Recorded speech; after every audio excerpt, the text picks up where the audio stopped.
بسم اللہ الرحمن الرحیم صلی اللہ علی حبیبہ محمد وآلہ وسلم۔ محترم ناظرین اکرام، درود شریف پڑھنے والوں کے لیے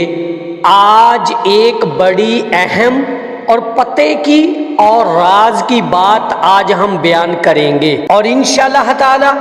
آج کی ویڈیو کو سن کر آپ لوگوں کے دلوں میں یقینی طور پر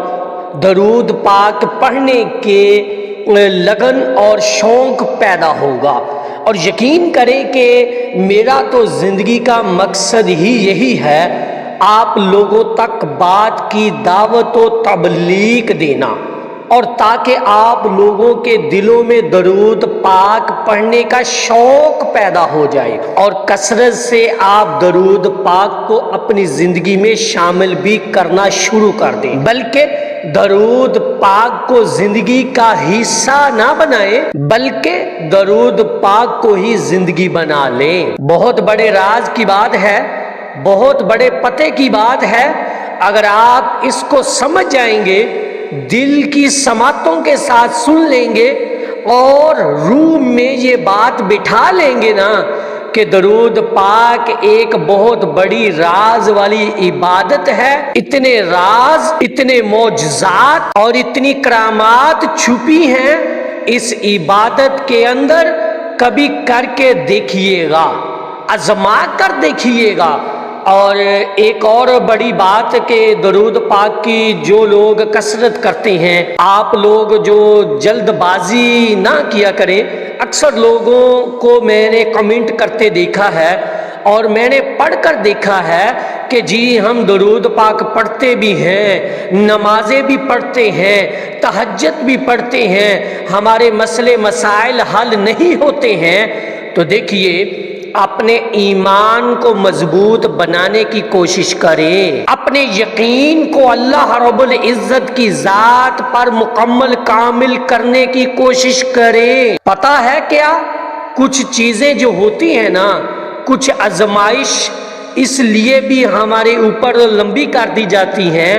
کہ اللہ پاک ہمیں آزمانا چاہ رہا ہوتا ہے، اور پھر جب ہم اس آزمائش میں پورا اتر جاتی ہیں تو جو اللہ پاک اس انسان کو نوازتا ہے، پھر اتنا خوش کر دیتا ہے کہ انسان کو وہ اپنی آزمائشوں کا جو دورانیہ ہے نا،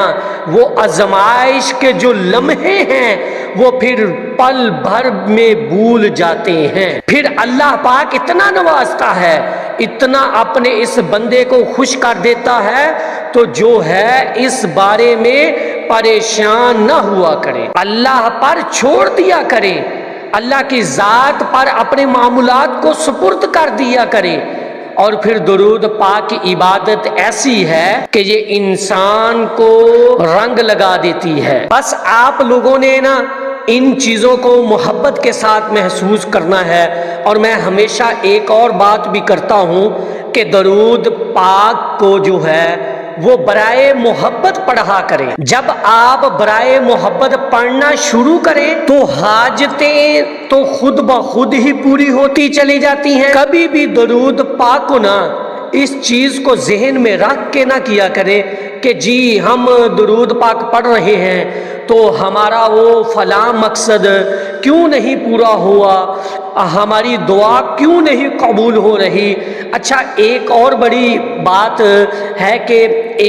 میں ایک دن کمنٹ پڑھ رہا تھا، اس میں انہوں نے لکھا ہوا تھا کہ جی میری دعائیں قبول نہیں ہوتی۔ تو دعا ہر حال میں قبول ہوتی ہے۔ کسی نے کہا آپ کو کہ دعا قبول نہیں ہوتی، اللہ تو سمیع بصیر ہے، وہ تو سنتا بھی ہے،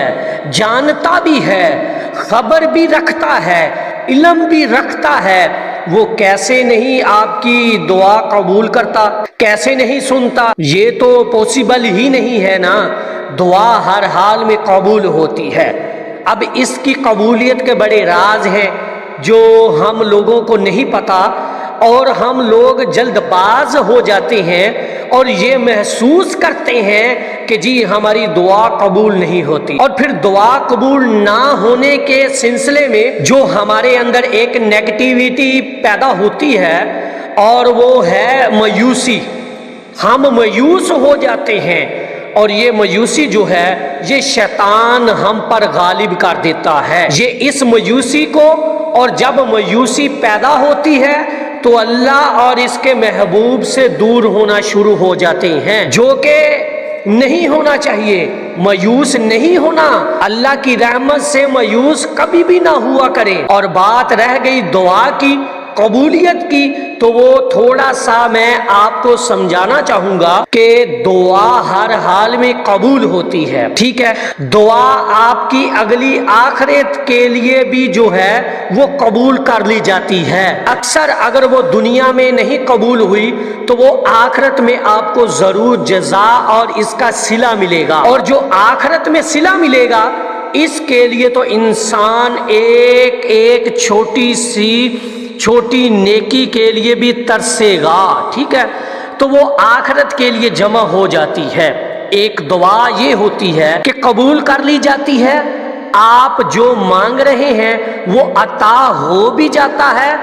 ایک دعا کے قبولیت کا ذریعہ یہ بھی ہے کہ آنے والی مصیبت، آزمائش، پتہ نہیں کتنی جو ہیں وہ مشکلیں جو ہیں وہ آپ پر سے ٹال دی جاتی ہیں، آپ کو خبر ہی نہیں ہوتی، اور آپ سوچ رہے ہوتے ہیں کہ جی ہم نے دعا مانگی ہوئی تھی قبول نہیں ہو رہی، اور کیا پتہ ادھر سے دوسرے اگر آپ سائیڈ دیکھیں تو اللہ پاک نے پتہ نہیں کتنی بڑی مصیبت آپ سے ٹال دی ہو اس دعا کے صدقے میں۔ تو یہ اپنا ایمان، اپنا یقین اس چیز پر رکھا کریں کہ دعا ہر حال میں قبول ہوتی ہے۔ اور درود پاک پڑھنے والے جو میں آج ایک بڑے راز کی بات ان کے لیے کرنے جا رہا ہوں وہ یہ کہ درود پاک پڑھنے والوں پر سے مشقت اٹھا لی جاتی ہے، آزمائشیں کم کر دی جاتی ہیں، مصیبتوں سے نکال دیا جاتا ہے، مشکلیں حل ہو جاتی ہیں، پریشانیوں میں تو انسان درود پاک پڑھنے والا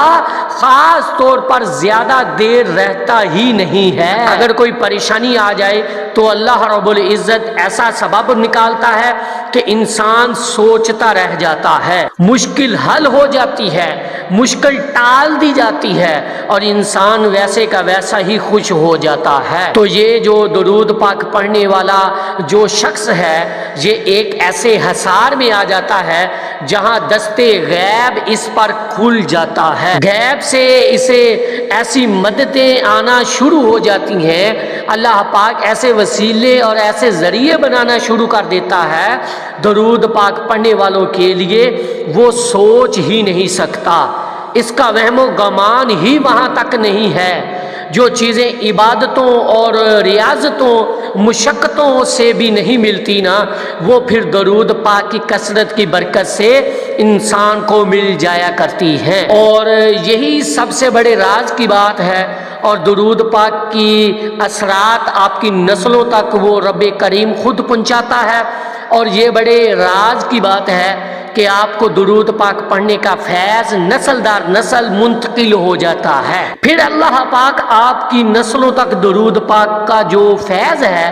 جو اس کی برکات ہیں، آپ کو حاصل ہوتی رہتی ہیں۔ تو درود پاک پڑھنے والا انشاءاللہ تعالی اللہ کی رحمت کے حصار میں ہوتا ہے، مصیبتیں اور مشقتیں اس سے اٹھا لی جاتی ہیں، تو ہمیشہ اپنے اللہ کی ذات پر توکل اور بھروسہ رکھا کریں، اور درود پاک کی کثرت جو ہے وہ محبت کے ساتھ مگن ہو کر کرتے رہا کریں، ارد گرد کے اپنے حالات حاضرہ پر بالکل بھی دھیان نہ دیا کریں، مشکل اور پریشانیوں پر دھیان نہ دیا کریں، صرف درود پاک کی عبادت کرتے رہا کریں، خود بخود ہی سارے مسئلے حل ہوتے چلے جائیں گے، اور یہ آپ اپنی آنکھوں سے دیکھیں گے انشاءاللہ تعالی۔ میری اللہ رب العزت کی بارگاہ میں دعا ہے کہ اللہ پاک آپ کو اور مجھے ہر وقت اور ہر سانس کے ساتھ اپنے نبی علیہ الصلوۃ والسلام پر درود پاک پڑھنے کی توفیق عطا فرمائے، آمین یا رب العالمین۔ صلی اللہ علی حبیبہ محمد و آلہ و اصحابہ وبارک وسلم۔